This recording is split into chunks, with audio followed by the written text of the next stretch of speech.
voilà, on a le plaisir d'accueillir aujourd'hui Yousra Mansar, qu'on revoit après le colloque IMPEC d'Aix en juillet dernier.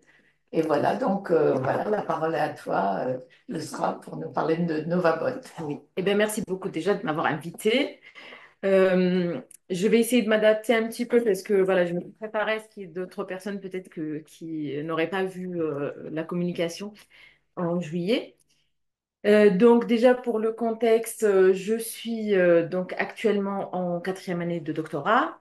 Je vais vous présenter aujourd'hui donc NovaBot sur lequel je travaille depuis 3 ans et qui s'intitule, dans le cadre de la thèse, NovaBot, acteur et drone, dialectique du corps en scène et de son image fragmentée.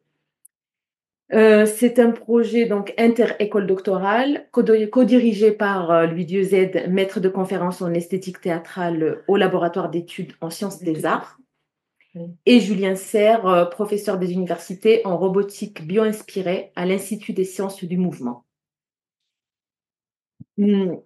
Alors, j'ai prévu donc de vous parler d'abord en première partie de la genèse du projet, du dispositif global dans l'ordre dramaturgique pensé pour la scène, déjà parce qu'en fait, ça contient déjà des éléments de méthodologie et aussi pour qu'on comprenne pourquoi on a recours à la fin à une telle ou telle méthodologie et équipe. Les objectifs de la recherche. Et en deuxième partie, ça sera voilà, vous présenter les équipes, le processus technologique et artistique et comment on a fonctionné au sein du terrain commun, là où on se retrouvait tous, donc la scène. Alors, en fait, NovaBot a vu le jour en 2016, suite à la rencontre de deux chercheurs, mes deux directeurs de thèse. Et l'objectif à l'époque était d'explorer la relation entre art de la scène et robotique, en mettant en scène des acteurs avec des micro-drones filmant la performance énonciative des acteurs. Et tout ça de très près. Et en développant du côté de l'ISM la maîtrise des drones dans des environnements non balisés, donc ce qu'on appelle indoor à l'intérieur. Et 4 ans plus tard, donc mon double parcours en informatique, parce que j'ai déjà eu un master en informatique et en art maintenant, et aussi mon master que j'avais axé sur le corps de l'acteur et mon intérêt pour la langue de Novarina. Tout ça a fait que j'ai intégré le projet en faisant un stage au sein de l'ISM. C'est là où j'ai constaté dans ce projet que le drone pose beaucoup trop de défis en termes de sécurité, de bruit, de durée de vol et de manipulation. Et c'est là où je décide alors de le remplacer par un ballon dirigeable plus adapté au travail scénique. Pendant ce temps-là, je travaille aussi sur la transmission vidéo et la projection en temps réel. Ça veut dire qu'en fait, je travaille sur une caméra que je monte, que j'embarque sur le système du dirigeable. Et enfin, ce travail se concrétise par cette thèse financée par un contrat école doctorale. Alors, donc, cette première partie, comme j'ai dit, je vais un peu vous rappeler, parce que je sais que vous avez déjà entendu, vous rafraîchir un peu la mémoire sur comment se passe la dramaturgie, sur la version de scénique globale, en fait, qui est complète, et pas celle que vous avez vue en juillet. Donc, NovaBot, comme je l'avais dit, donc, se fonde dans un processus d'expérimentation qui est finalisé par une création théâtrale. Et pour l'introduire, je vais donc vous faire réécouter, parce que vous avez déjà écouté, le prologue. Donc, c'est une parole que l'acteur adresse au public au début de chaque représentation.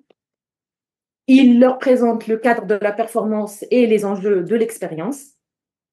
Il partage aussi avec les spectateurs l'utopie de Valère Novarina, l'utopie théâtrale dont vous voyez un petit extrait sur la diapo. Et cette utopie, en fait, elle consiste à dévoiler l'anatomie interne de la parole et le corps de l'acteur comme disséqué par le jeu. Il décrit aussi donc l'acteur, les outils technologiques utilisés pour capter et projeter cette transformation. Et normalement, on a testé, ça devrait marcher. Bonjour, Vous m'entendez? je m'apprête à travailler comme acteur dans ce spectacle que nous avons nommé NovaBot. Il s'agit d'une création qui découle d'un projet de recherche à la croisée des arts et des sciences. Cette recherche s'interroge sur l'effet de l'énonciation d'une langue poétique sur le corps de l'acteur qui l'énonce. Elle s'interroge aussi sur la manière dont on peut rendre cette incidence visible et partageable grâce à des outils de captation filmique et de prélèvement physiologique. Dans ce processus, je vais traverser un montage de textes de Valère Novarina, auteur de théâtre contemporain qui a notamment écrit ceci. Le théâtre nous présente l'homme, anatomie ouverte, et les voies et circuits internes du langage offerts à la vue. Nous y voyons les forces de la parole agir l'espace. Il y a un drame quasi géologique et une tectonique de la parole. Lorsque nous parlons, bougent des blocs erratiques, se déplacent des strates, des sédiments, des réseaux souterrains, des nappes, des plis et des effondrements. La respiration, le jeu du langage sont à l'image des lois insaisissables, immatérielles, aériennes de la physique. Faudra un jour qu'un acteur vivant livre son corps à la médecine, qu'on ouvre, qu'on sache ce qui se passe dedans quand ça joue, qu'on sache comment c'est fait l'autre corps, parce que l'acteur joue avec un autre corps que le sien, avec un corps qui fonctionne dans l'autre sens. Du corps nouveau entre en jeu dans la dépense du jeu. Un corps nouveau ou une autre économie du même? On ne sait pas encore. Faudrait ouvrir quand ça joue. Cette utopie de Novarina, l'équipe artistique de ce projet l'a prise à la lettre, en proposant une dramaturgie qui voudrait en fait opérer une sorte de dissection poétique. Le montage que je vais énoncer commence par la description d'un espace théâtral inhabité mais menacé, puis passe à deux récits chaotiques où une quidam puis un quidam témoignent du défilé de leur vie au moment de l'imminence de la mort, pour arriver enfin, après une chute dans la mort, à mieux interroger le phénomène de la vie. La visée, utopique, est de rompre l'unité de mon corps, afin de laisser place à des fragments projetés de moi, afin de laisser peut-être place à la levée d'un corps nouveau. La trajectoire poétique que je vais suivre, corps et chair, nous vous invitons à la percevoir partiellement. Nous allons utiliser pour cela une caméra, puis deux objets volants, un drone et un dirigeable, qui vont filmer mon corps à différents niveaux de proximité. Les images seront projetées en temps réel. Je suis également équipé de deux instruments de mesure physiologique. Une ceinture respiratoire qui permet de projeter en temps réel une courbe figurant mon rythme respiratoire. Et des lunettes qui projetteront, toujours en temps réel, mon champ de vision. Tous ces outils et ces machines se relayeront afin de témoigner à leur manière, avec leur propre phénoménalité, de ce cheminement psychosomatique que peut entreprendre un acteur à l'épreuve d'une langue poétique. Voilà, en fait, ce prologue qui ouvre donc l'expérimentation va guider les spectateurs vers une perception multisensorielle de son corps, fragmentée et captée en temps réel. Et donc, ils sont invités ainsi à observer cette dissection poétique, à la fois intime chez l'acteur et médiatisée sur la scène et les écrans. Et j'en profite pour dire un mot sur ça. Ça veut dire qu'en fait, ça, c'est quelque chose qu'on n'avait pas au début, qu'on ne faisait pas. Et ce qui faisait que les spectateurs ne savaient pas comment s'orienter dans le processus. Et c'est comme ça que c'est Louis Dieuze qui l'a rédigé. Mm. Et effectivement, ça nous a résolu beaucoup, beaucoup de soucis au niveau des échanges avec le public. Enfin, des soucis, non. Mais je veux dire, on parlait enfin on se posait les bonnes questions avec le public et on partait pas tous dans des sens très différents. Donc, on a réglé le positionnement, on va dire, des spectateurs face à cet objet.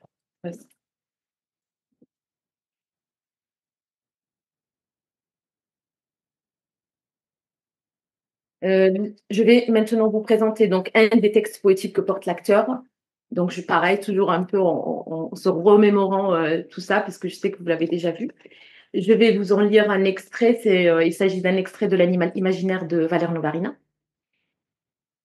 Donc, aïe, attention, but d'ici, oui, n'a qu'à 2 bouches, 4, 6, 2, bientôt, voici déjà l'école. Voilà, l'an 9 prochain, je commence la géo. Pourquoi quitter, dis-je, sitôt noisy le sec? Eh bien, ciel, alors, quel rire ici me secoue. J'ai peur que ce soit celui-là. Tant pis, après tout, il est à moi, je l'ai choisi, oui. Maintenant, voici déjà le temps de mon premier gosse. Merde, le second a loupé si vite que l'autre, il se rit de déjà le pauvre.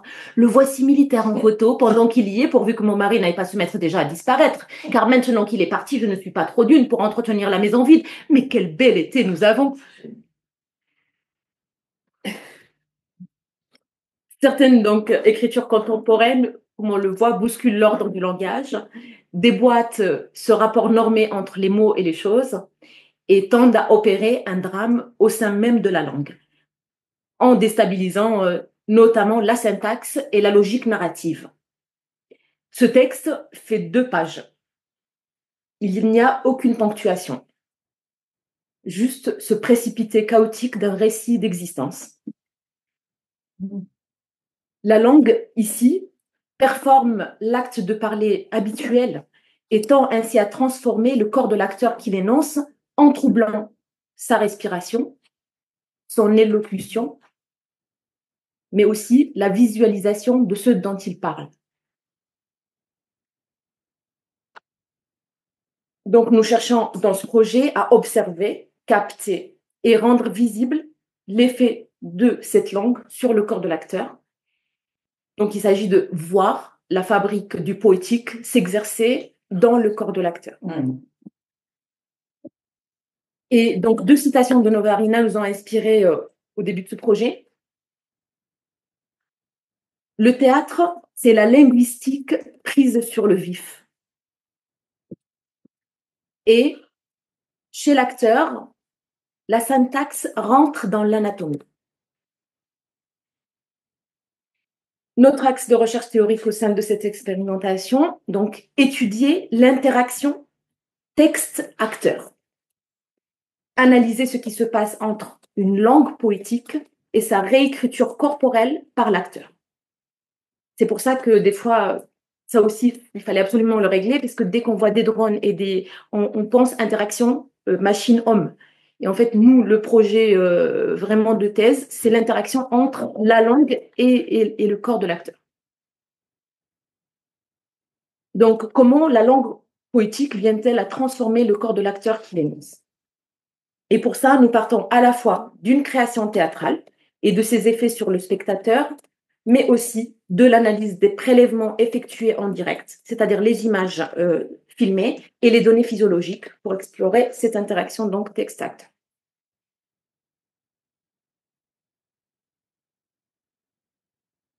Donc, un capteur physiologique nous permet de mesurer la respiration, comme Mathéo l'avait dit sur le prologue. Donc, mais aussi, pas que la respiration, parce que la respiration, c'est ce qu'on voit sur le spectacle.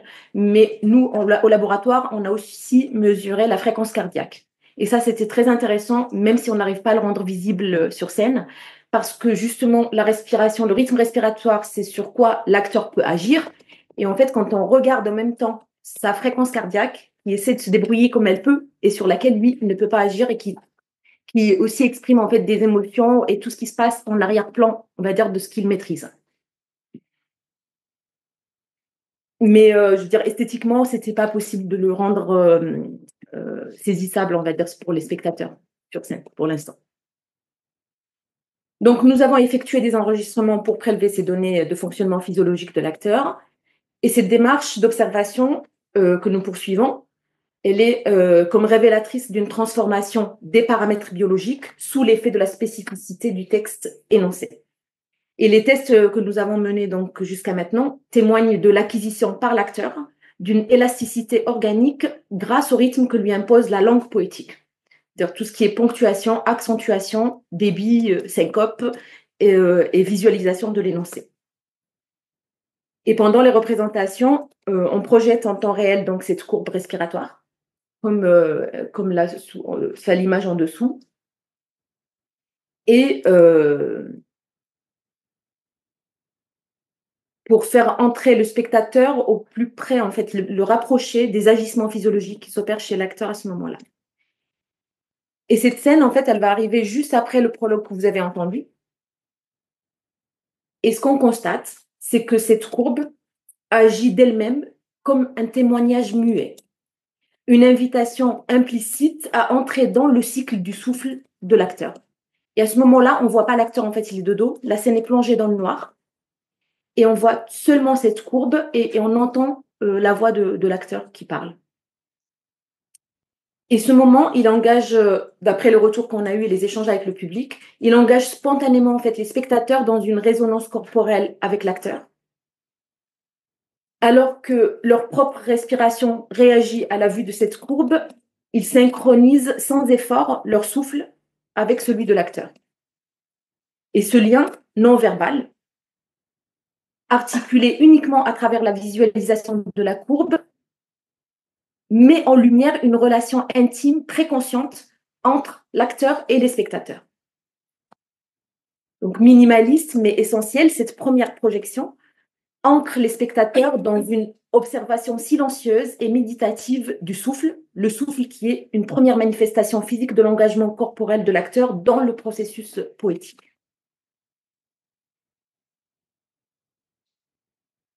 Là, j'ai essayé de faire un montage un peu moins long que la dernière fois, parce que c'était ce qui a fait que je n'ai pas pu finir la présentation.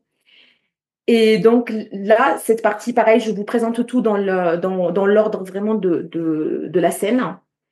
Et ça concerne donc la surface corporelle de l'acteur, où un cadreur filme l'acteur de près. Et ces images que vous allez voir ont été projetées en direct lors de l'étape de travail du 3 mars 2023 à Saint-Charles, le campus de Marseille.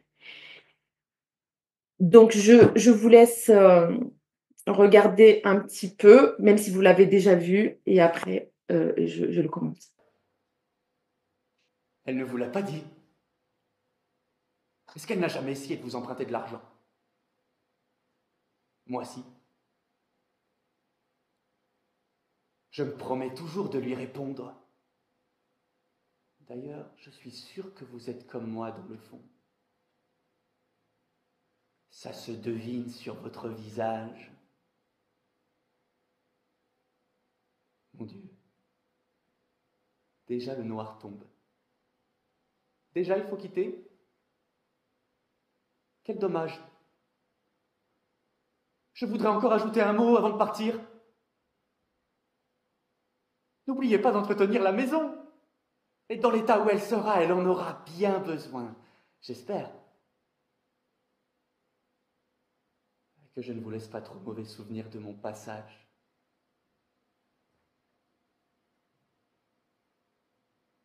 Vous savez que ce n'est pas drôle. Faut être courageuse.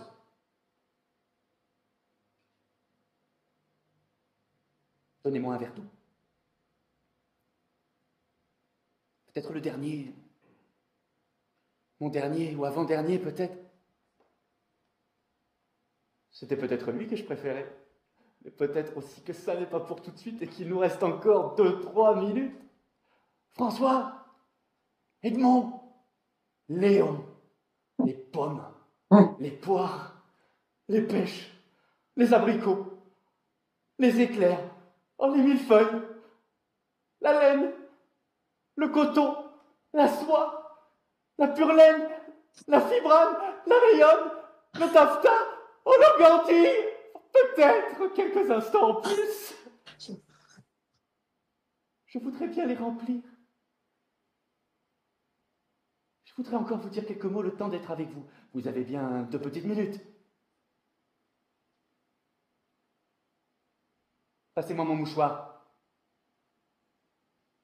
Mettez-le dans ma main, ça me donne l'impression que je tiens quelqu'un. même si je vous vois déjà plus. Je vous remercie d'être venu. Passez-moi la bouillotte là-bas, sur la table. Passez-la-moi vite. Pour boire, c'est pas pour boire. Oh, attention! Attention! Allez! Oh mon Dieu! Regardez ce qui m'est arrivé. Et en fait, le support Dolly, c'est juste un support qui permet de stabiliser un petit peu la... Attention! Sur des roulettes. But ici, Winaka de souche. 4, 6, 2. Sitôt voici déjà l'épaule qui se redémet, j'arrête le judo. Pourquoi quitter déjà sitôt Noisy-le-Sec? Eh bien, ciel alors, quel vide ici me secoue, je rabote. J'ai peur que ce soit celui-là déjà à Noisy-le-Bec. Il était là. Tant pis. Après tout, il est à moi, mais je l'ai moisi. Maintenant, voici déjà le deuxième temps de ma première clope. Il se fane déjà, le pauvre. Le voici solitaire en aglo. Je ficelle, je bricole, je transporte, je wicorde. Pendant qu'il y est, pourvu que mon commis n'aille pas se mettre déjà à disparaître son tablier. Car maintenant qu'il est parti, je ne suis pas trop dingue pour réparer tout seul un garage vide. Mais quel bel été nous avons, l'impression que la roue de l'amertume tourne et me chuchote. 1 an voici déjà. Je babole, je chuchote, je rabote. Voilà ma première paire de chaussures à crampons. Oh, là, ces 2 dindons là-bas, qui tricotent sans cesse depuis 6 minutes juste à côté de chez Bricostop, m'énervent. Enfouis dans le même cagibi, ils ont sans le savoir bien 1000 fois de suite le même prénom, Robert Coyote, Luluc Paulette. Elle raque du chèque, elle base du cercle, elle raque du sec, elle a ce que tu pries qu'elle était bien sapée. Mais comment s'appelait-elle déjà? Muguette Panthère, inscrite secrétaire en double chez Opnubirama. Elle ne vous l'a pas dit. Est-ce qu'elle n'a jamais essayé de vous emprunter du sang? Non. De l'argent. En piécettes argentueuses, au moins 500 par somme somptueuse. Faudra tout remettre au taulier. Mais déjà le soir tombe, déjà il faut quitter, quel dommage. Je voulais encore ajouter sur mon vélo 2 mots pour parler. N'oubliez pas d'entretenir le camion. Dans l'état où il sera, il devra faire sa révision. 12 pneus à la fois. Et le reste, en cabine de soutien. Donnez-moi un boc d'eau. Voilà, c'était pour vous donner un peu une idée, mais ça peut continuer, c'est plus pour vous rapprocher. En fait, c'est un moment qui dure sur scène entre 10 et 15 minutes et qui, là, il n'est pas assez ralenti, puisque normalement, il est beaucoup plus ralenti pour laisser tous les espaces qu'on voit là rapidement. Ça veut dire toutes ces intuitions qu'on avait en 2023, où on voit ce qui se passe avant le moment où il parle, l'acteur, et après aussi tout ce qui fait écho sur son corps. Donc, ces images, on les voit nous comme ça directement, mais sur scène, donc on voit aussi l'acteur qui est là. Il n'est jamais complètement éclairé. Donc, il est toujours par un jeu de lumière. On voit toujours une partie de son visage, mais on ne le voit jamais entièrement.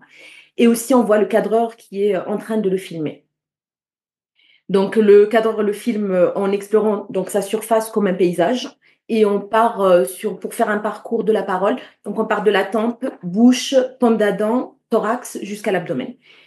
Et l'acteur donc énonce lentement afin d'entrer en tension avec la projection et les fragments corporels et la courbe respiratoire qui continue à être projetée. Et ce qu'on constate, en fait, c'est que la transmission de ces fragments corporels vers l'écran, bien que technique, se teinte de fiction et s'émancipe de leur original. Et cela est susceptible d'ouvrir au spectateur un espace de possible subjectivation dont l'articulation des images mentales que leur évoque le texte est celle réelle du corps de l'acteur, projeté sur l'écran, auquel il est possible de s'identifier organiquement, par mimétisme. En effet, donc, les spectateurs sont simultanément immergés dans l'intimité du corps de l'acteur, tout en conservant une distance pudique grâce à la fiction. donc le texte poétique. Juste après cette scène, donc dans la dramaturgie du spectacle, l'émancipation de ces fragments prélevés puis projetés précipite l'acteur dans une chute dans la mort, une chute dans la mort symbolique. Parce que, en fait, à force de capter un petit peu ces fragments, et donc là, je vous montre juste, c'est une petite scène qui fait transition et qui symbolise un peu cette mort par cette danseuse que vous allez voir.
Et là, je ne sais pas si vous voyez bien, mais il y a oui, on la voit, la courbe rouge qui devient linéaire après le passage de la danseuse symbolisant donc la mort de l'acteur.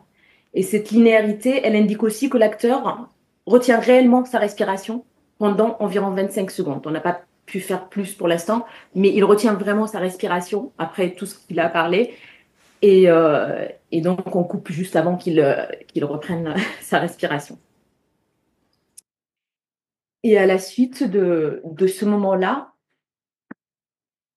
on part avec cette scène avec le drone qui, lui, emmène un autre regard sur le corps de l'acteur. Il vient reconstituer ce corps d'abord fragmenté. Et donc, le côté jardin de la scène s'éclaire. Il dévoile l'acteur allongé sur le dos à la fin de la scène que vous venez de voir. Il est parfaitement immobile. Le drone s'élève au-dessus de lui, filme son corps en train de se lever avant de le scanner de plusieurs manières. Il se déplace autour de lui ensuite. Et là, se met en place une sorte de danse entre les deux, un face-à-face qui met l'acteur face à son autre. Donc là, c'est le moment où le drone il se pose sur la main de l'acteur qui le retient. C'est un moment capté, c'est un montage, donc c'est un moment capté à la fois par une caméra dans la salle et aussi par la caméra du drone. Il va y avoir la transition après.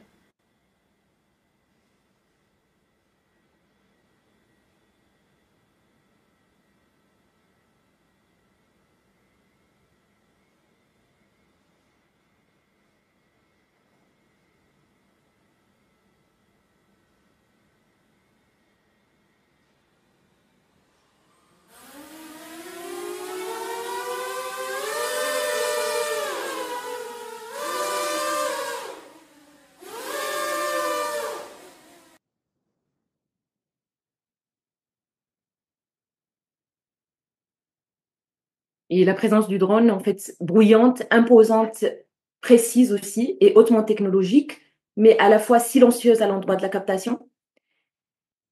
Rappel évidemment au spectateur, c'est ce qu'on se disait tout à l'heure, rappel au spectateur donc les systèmes de surveillance et les drones utilisés dans des contextes militaires. Mais cependant, le drone, bien qu'inquiétant, semble prendre sur scène une forme de vie propre et se transforme en un objet de poésie visuelle. Et on suppose que ça s'explique par le fait que l'acteur voit l'objet et sait qu'il est filmé. Et donc, l'outil de capture, souvent invisibilisé dans les domaines suscités, est ici rendu tangible, piloté par un opérateur présent sur scène, quoique peu visible. Voilà, là, on voit qu'il s'arrache de la main de Matteo, donc il s'éloigne et après, il va se poser. Et j'ai laissé cette partie juste pour voir que, en fait, il regarde autrement. Il regarde à sa manière aussi les choses. On voit qu'il y a un petit décalage entre le mouvement et le réglage de la caméra pour cadrer.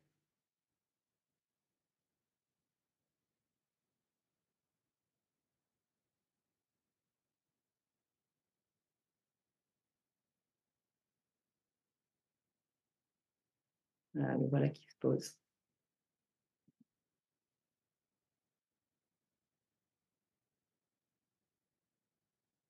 Voilà pour le drone. Juste après cette scène vient donc le ballon dirigeable qui lui vient augmenter la marge d'autonomie de l'objet volant et filmant par sa flottabilité dépendante de l'air, de l'aération et de la température aussi de l'endroit de son évolution, contrairement au drone.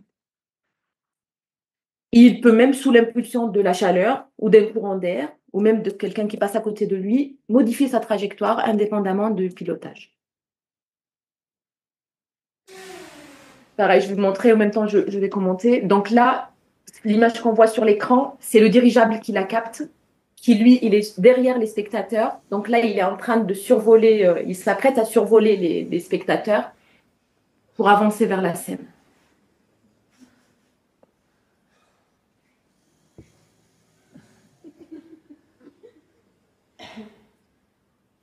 Donc les spectateurs intrigués détournent le regard de la scène pour lever les yeux vers cet objet étrange qui les survole.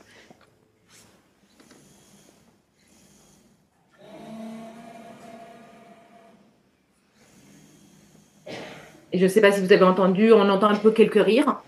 Donc c'est cet aspect comique de la situation qui était vraiment pas pensé comme tel par l'équipe artistique. On n'a jamais ri sur cette scène avant de voir les spectateurs le faire.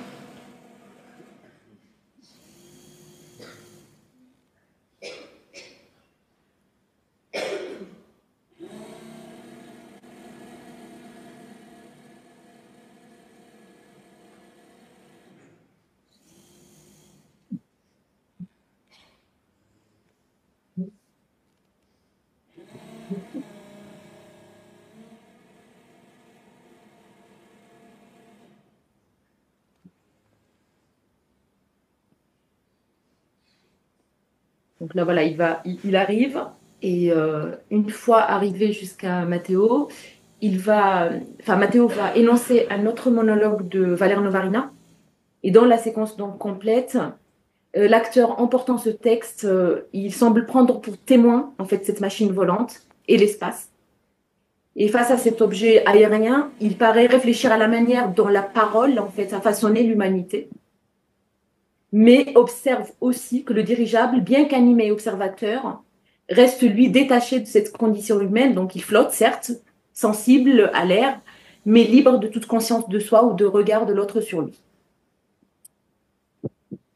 Cette scène installe dans un premier temps donc une atmosphère un peu de méditation sur la relation entre corps, parole et technologie. Laissons-nous comme une pierre au milieu de la pensée.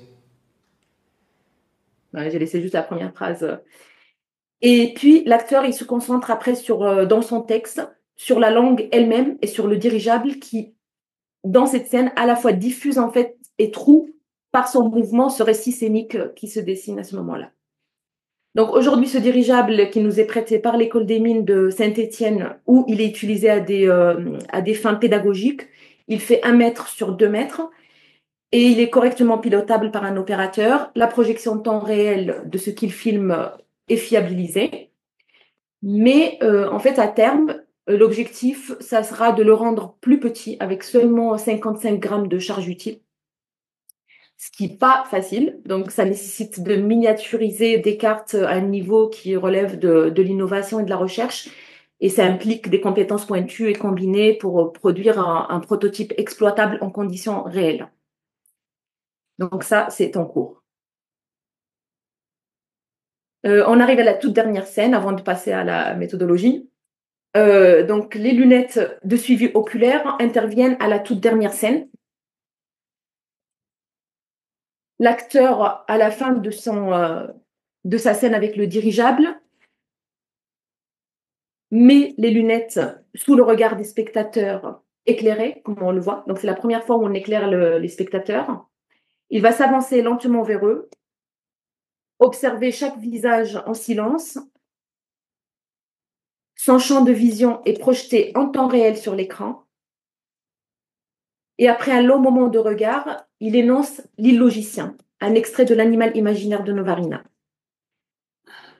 Et en annonçant ce texte, son regard va chercher avec le public une connexion au-delà des mots. Et à la fin du texte, la lumière s'éteint dans un fondu, laissant seulement apparaître un point vert à l'écran.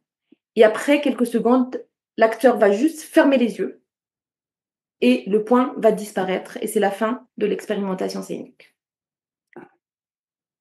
Alors, ce moment, il crée une situation où le spectateur est simultanément observé par l'acteur, par les autres spectateurs qui le voient sur l'écran, et aussi par lui-même via cette même projection.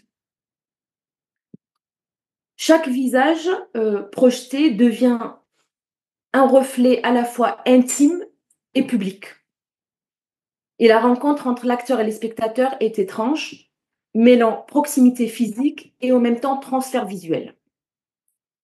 Et lorsque l'acteur parle, les spectateurs aussi entre l'attention portée à l'adresse que l'acteur leur porte, qui est devant eux, leur propre image à l'écran et aussi celle des autres spectateurs. Et ce va-et-vient entre la présence physique face à l'acteur et leur image projetée crée une tension partagée et donc un lien visuel inattendu finalement entre tous. Ils sont pris dans une tension entre le désir de rester pleinement dans la rencontre directe avec l'autre et aussi la tendance à s'absenter en se percevant à distance. Pendant les échanges, la majorité des spectateurs expriment avoir ressenti un malaise entre un sentiment de quasi-voyeurisme face à l'intimité de l'acteur dévoilée tout au long du spectacle et une inversion des rôles dans cette dernière scène. Ils se retrouvent donc à leur tour exposés et potentiellement disséqués ou altérés par le champ de vision projeté de l'acteur. Et donc, ils perdent peu à peu le contrôle de leur image et questionnent leur propre regard finalement sur l'acteur dans les scènes précédentes. C'est ce qui est ressorti de ces échanges avec le public sur cette scène. Voilà, maintenant que je vous ai déplié un petit peu la dramaturgie, ça me paraissait nécessaire pour enchaîner sur de quoi on a eu besoin. Je vais vous présenter les équipes.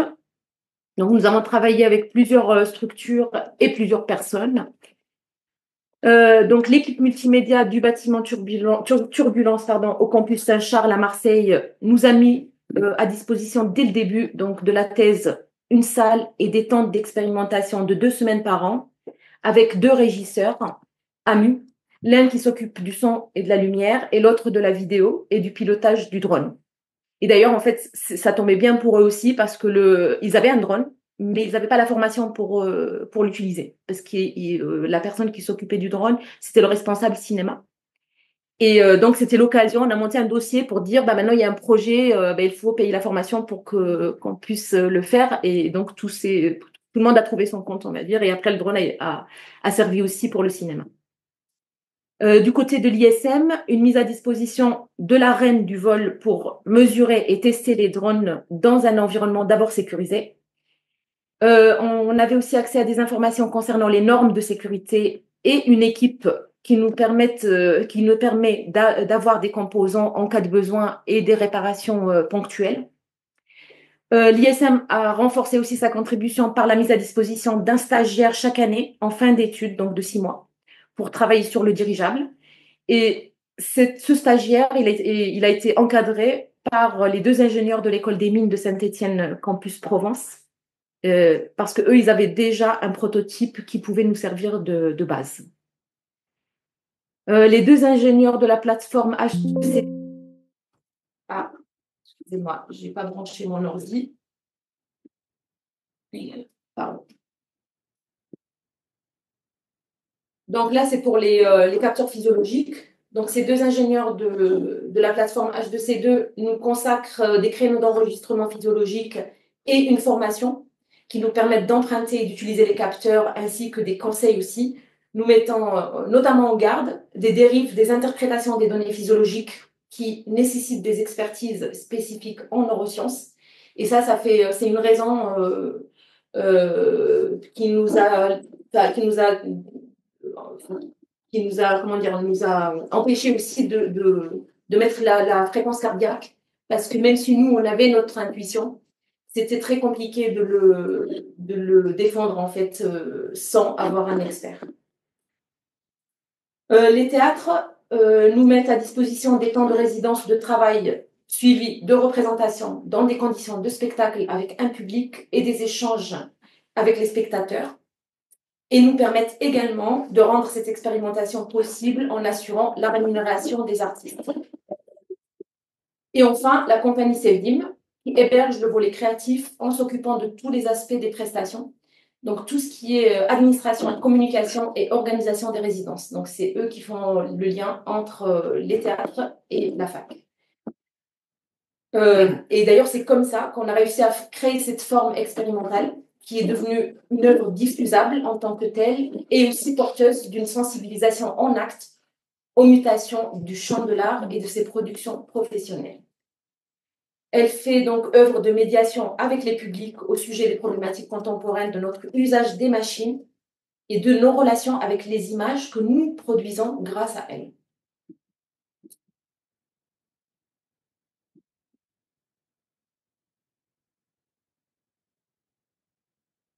Bien sûr, tout ça ne s'est pas passé sans défis à relever.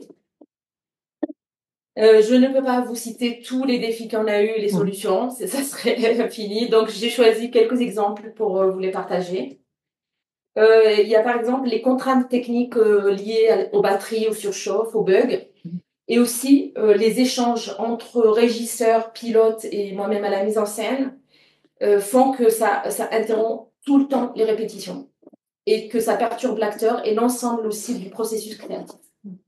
Il a fallu donc trouver comment réussir à travailler avec les techniciens et les pilotes pour intégrer la technologie sans ralentir le processus artistique. Il y a eu aussi les normes de sécurité pour l'utilisation du drone qui imposent normalement, donc dès le départ, ils nous ont dit il faut un port de lunettes de protection pour tous, le respect d'une distance de sécurité de moins 10 mètres, la signature de plusieurs consentements. Et donc, finalement, on se retrouve avec une interaction très limitée entre l'acteur et le drone. Donc, il fallait réfléchir de comment assurer la sécurité de l'acteur et des spectateurs tout en exploitant le plein potentiel des drones. Parce que sinon, on ne pouvait pas en faire grand-chose. Il a fallu aussi adapter les dispositifs technologiques aux différents espaces scéniques et infrastructures des théâtres, tout en anticipant le transport et l'installation des équipements complexes. Parce que les ingénieurs, ils avaient l'habitude de travailler dans leur laboratoire, dans des conditions maîtrisées. Et en fait, dès qu'on sortait l'objet du laboratoire, en fait, il se passait beaucoup de choses et beaucoup d'accidents. Donc, il fallait maintenant penser à ça avant d'arriver, comme si on allait se retrouver dans un autre laboratoire. Et pour remédier donc, à ces quelques points que je vous ai cités, on a mis en place donc, une planification en amont des besoins techniques, combinée à des tests des équipements hors résidence. Et ça, il fallait négocier aussi avec les théâtres pour nous ouvrir un créneau avant la résidence pour permettre de limiter les temps d'attente sur le plateau et réduire les ajustements en direct. Donc, je partais que moi, souvent Mathéo, et l'objet et son pilote pour à chaque fois. Et en fait, on faisait plusieurs créneaux comme ça, par-ci, par-là, selon les disponibilités du théâtre. Une planification aussi méthodique du transport des équipements en privilégiant l'approvisionnement local et en organisant les installations en fonction des contraintes spatiales et temporelles de chaque théâtre. Donc, on se mettait en relation avec, souvent quand il y avait une université, donc on va se mettre en contact avec les secteurs cinéma, tous les gens qui peuvent nous donner ou nous prêter pendant ce temps-là donc le matériel. Une communication rapide sur la nature des imprévus et la durée des réparations pendant les temps de répétition permet de planifier des alternatives et d'adapter le travail en temps réel. Des solutions de secours pour les pannes techniques, donc comme j'avais dit, donc, on a prévu des batteries de remplacement, des systèmes de refroidissement pour réduire au maximum les interruptions pendant les répétitions. Et des fois, c'était tout bête. En fait, les systèmes de refroidissement, par exemple, c'était juste on ouvrait les fenêtres toute la journée. Enfin, il fallait ouvrir les portes. C'était bête, mais il fallait le faire, il fallait penser à le faire, sinon on se retrouvait dans une pression atmosphérique qui n'était pas compatible avec le drone. Pour tout ce qui est sécurité, donc la mise en place de protocoles précis pour garantir la sécurité lors des mouvements du drone, qui a permis de favoriser une interaction créative. Et pour ça, on a invité Maxime Ohan, qui est formateur de pilote et qui est venu dispenser plusieurs séances de formation à l'acteur pour lui apprendre comment il peut interagir avec le drone en toute sécurité et comprendre les potentielles réactions. Et c'est là où on a découvert aussi qu'il y avait des choses conçues pour se protéger de toute réaction. Donc, Mathéo, il savait qu'il pouvait le prendre, le mettre dans une position, il se désactive complètement. Donc, et c'est comme ça qu'on a osé enfin rapprocher les deux et que Mathéo a pu... il nous a dit aussi que pour les lunettes, il faut mettre les protections des hélices. On peut enlever les lunettes, signer quelques papiers. Voilà, tout ça c'est précisé et ça nous a un peu mis à l'aise avec cet objet qui est victime des peurs des médias. Voilà, donc on a simplifié ces rapports-là. L'acteur aussi a dû travailler avec les pilotes en binôme plusieurs fois pour exprimer ses besoins, imaginer des scènes avec eux. Et cet échange en général sur les besoins disciplinaires favorise l'établissement d'un rythme de travail commun. Donc tout le monde un peu a pris son envol pour aller prendre l'initiative d'inventer des scènes par-ci, par-là et donc communiquer ensemble et trouver un rythme entre nous. Et enfin, en ce qui concerne la dramaturgie, en fait, les textes de Novarina, souvent énoncés rapidement avec une grande physicalité. Je ne sais pas, ceux qui ont vu déjà des spectacles de Novarina le savent, donc c'est des textes qui entraînent le corps de toute façon dans un rythme manifeste de physique. En fait, ici, ce rythme-là rapide, il résistait aux dispositifs technologiques. Et il ne laissait pas la place aux projections ni aux objets d'exister. Et nous, mis devant cette résistance, nous avons tenté le pari de ralentir ces textes. Ça n'a jamais été fait. Ralentir ces textes, donc on avait très peur de le faire. Mais on a compris que le rythme, qu'en fait le sens dans les textes de Novarina était compris dans le rythme. Donc on a travaillé des heures avec Mathéo pour ralentir, mais sans jamais perdre ce rythme. Et donc c'est à partir de cette trouvaille-là, que les outils de captation, leurs pilotes, pouvaient enfin prélever les échos corporels de l'acteur et se mettre en tension avec l'énonciation. Et tout s'est mis comme ça à se déployer, à s'ouvrir à partir de ce moment-là. Et jusqu'à vivre des moments où l'acteur avait plongé vraiment dans un état de concentration profonde, le liant davantage à la langue et le détachant peu à peu de son corps. Donc on a eu des moments forts comme ça où les choses ont fonctionné. Dans la continuité toujours de ces équilibres que nous avons trouvés, on a mis en place certains rituels. Nous avons par exemple, pendant les résidences de travail, mis en place un partage quotidien sensible où chacun apporte une musique, une peinture, un texte, une anecdote. Ça peut être vraiment plusieurs choses. Donc chaque matin, pendant le café, quelqu'un nous présentait quelque chose qui nous touchait et on le partageait entre nous et ça faisait que déjà ça enrichit l'imaginaire commun, mais aussi ça poussait les gens de disciplines différentes de se parler pendant les pauses. Et donc, se motiver et passer par-dessus les contraintes, enfin, on va dire les clivages disciplinaires. Un carnet de bord a été tenu par l'acteur durant toutes les périodes de travail sur scène. La communication pendant les répétitions et les représentations entre donc régisseurs, metteuses en scène et pilotes se faisait par les intercoms. Parce qu'on gardait les intercoms même pendant les représentations. Donc, on ajustait en direct quelques actions, parce que tout le monde n'avait pas la même vision de la scène. Et ça faisait aussi qu'on ne gênait pas l'acteur qui pouvait se déployer dans l'environnement qu'on lui proposait. Il y avait aussi une caméra qui enregistre tout le processus de recherche pendant des temps de travail ensemble, de représentation et d'échange avec le public. Donc, c'est une caméra qui était allumée du matin au soir pendant toute la durée de... Donc, sans vous dire qu'on se retrouve aujourd'hui avec des rushs à analyser qui ne finissent pas. Mais voilà, donc on a toutes ces données-là. Il était important pour nous que les deux équipes artistiques comme techniques plus les directeurs de recherche, participent aux échanges avec le public à l'issue de chaque représentation. Donc, tout le monde répondait aux questions, tout le monde était présent. Et donc, c'était après qu'on pouvait discuter et voir les retours qu'on gardait et on s'appropriait surtout ces retours-là. En termes généraux, il était aussi nécessaire de rendre compte de toutes les manifestations, publications, actions et rencontres à tous les partenaires en les tenant informés de chaque avancée du projet de manière très régulière. On organisait aussi une à deux réunions, ça c'était compliqué à gérer, mais au moins une réunion par an, rassemblant tous les partenaires ensemble. Et on présentait régulièrement des étapes de travail avec les objets en cours d'évolution. Le dirigeable, par exemple, il a fait des sorties de résidence sans la nacelle, des fois que le ballon, des fois la nacelle, mais il ne peut pas bouger, des fois il ne peut pas voler. Et en fait, c'était important pour nous pour montrer l'avancée du projet, pour rassurer les partenaires et les motiver à continuer, à comprendre qu'on continue à travailler.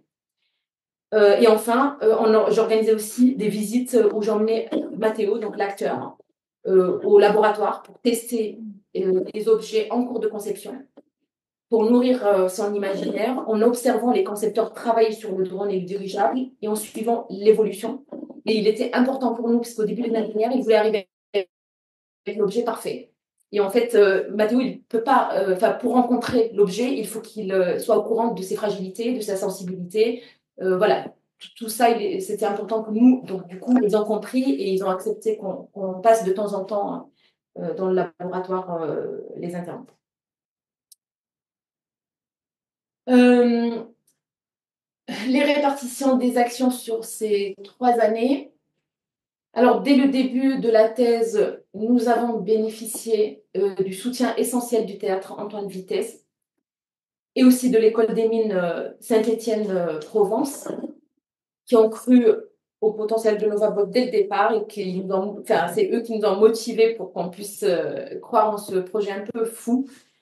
Et cette première année a été consacrée surtout à poser les fondations, donc construire les équipes, organiser de nombreuses réunions impliquant tous les partenaires pour établir une vision commune de départ et en même temps lancer la conception du dirigeable. En parallèle de tout ça, nous avons effectué un travail approfondi sur le texte poétique de Valère Novarina, donc des heures de travail avec Mathéo, expérimentant les théories sur l'acteur. Ça a impliqué aussi d'inventer des exercices intensifs qui duraient entre 4 et 8 heures des fois, qui me permettaient, moi, des observations à l'œil nu et aussi un travail introspectif de l'acteur sur son propre schéma corporel. Et sur ça, je me suis beaucoup appuyée sur le concept de l'image inconsciente du corps de Françoise Boldo. Et ce qui m'avait intéressée chez elle, c'est qu'elle soit praticienne et qu'elle pense le corps d'une certaine manière. Mais bon, ça, je le garde pour la thèse. Il y a encore du boulot avec la aussi, donc j'en parle pas plus. Mais en tout cas, je me suis beaucoup appuyée sur ces 3 images-là dont elle parlait, donc l'image de base fonctionnelle et érotique, et comment les 3, on peut agir sur l'une ou l'autre et comment ça peut nous faire travailler notre schéma corporel. Les premières résidences nous ont permis de mieux comprendre les contraintes et les défis de ce projet. Et au fil de tous ces échanges, un vocabulaire commun a commencé à se dessiner à partir de la 2e année. Ça a permis aussi de convaincre d'autres acteurs de nous rejoindre. Le laboratoire H2C2 pour les capteurs et aussi le vélo-théâtre à Apt. Et cette année a également été marquée par la recherche de solutions concrètes pour surmonter les obstacles techniques, artistiques et identifier, tout ce qu'on a identifié lors de la première année. Et on a vraiment commencé à consolider notre méthodologie de travail. La 3e année, donc enfin, fort de l'expérience des années précédentes, notre discours s'est affiné.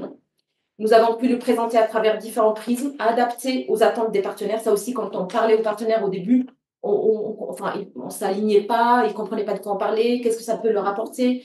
Là, les choses devenaient un peu plus claires. Les équipes ont gagné en autonomie et en initiative.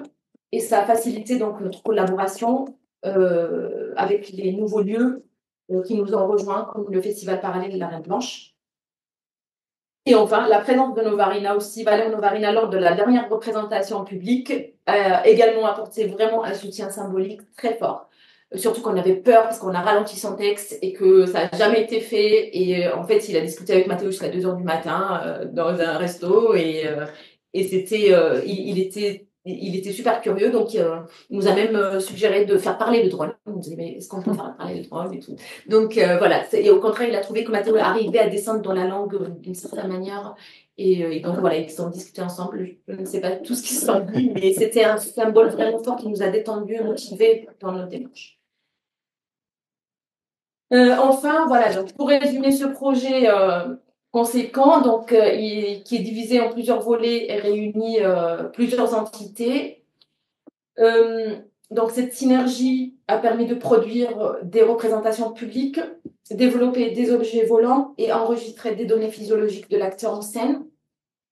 Un travail important de captation a également été mené pour documenter l'expérimentation. Et en termes de publication, nous avons donc déjà co-publié un premier article à l'issue de notre participation au colloque Drôle d'objets organisé par l'Université de Nancy. Peut-être que vous le connaissez, ça. Et donc, 2 autres articles sont actuellement soumis, un en anglais pour la revue Research in Drama Education et un autre en français pour la revue TIPA, suite à notre participation aux IMPEC de juillet. Et après, on a fait plusieurs communications donc, dans des colloques. Et ce projet a pu voir le jour grâce au soutien administratif donc pour la coordination de la compagnie Sevdim et au financement dédié qui ont rendu possible cette collaboration. Ça veut dire la mission interdisciplinarité qui nous a donné un budget pour le fonctionnement de cette année. Et puis les théâtres qui ont assuré toute la rémunération des artistes. Voilà, je vous remercie. Bravo. Bravo.